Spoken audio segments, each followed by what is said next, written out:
We'll guide you through how to make a GIF on an iPhone. If you find this useful, then consider subscribing and liking the video. Here we are on my iPhone. So a GIF, if you don't already know, is essentially between a photo and a video. That's what I like to describe it. It's a moving and it's a quick loop. So we're going to guide you through how you can do this on your iPhone. You don't need to go and get any extra apps. Everything we need is actually already on the iPhone. It's a really easy feature. You can do this multiple times as well, and it's free. So to go and get started with this, you don't actually come into the Photos app. You want to come into the second page of your iPhone. And what we're looking for is the Utilities folder, and you're looking for the Shortcuts app. If you can't go and find it, you can always go and drag down and go and search for Shortcuts, as I've already done here. Then you can go and open it up. Once you're in the app, what you then need to do is go and head to the bottom right, and you're going to go and find the option for Gallery, and you can go and tap there.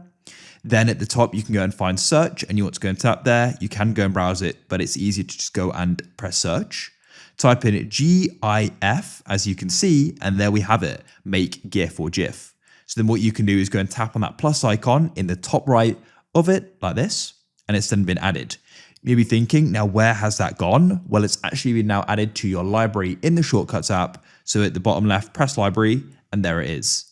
Now, what you need to do here is go and tap on it. It's going to start running, and you need to go and select the live photo or video you want to do this with. So that is important to know. It does need to be done with a live photo or video, not just a standard photos. Of course, that isn't already moving. So you can go and select it like so. It'll then go and give you the preview here, and that's it. So you can go and press done, and you may be thinking, now where has that gone? Well, it's going to be added back to your photos. So you can come out of your Shortcuts app, come to your photos, and then you can click on it. And as you can see, it's now a GIF. If you go and press the I information button in the middle at the bottom, you can see that to the right. If you found this useful, then consider subscribing and liking the video. I look forward to help you again in the future with more useful guides. Have a great day. Goodbye for now.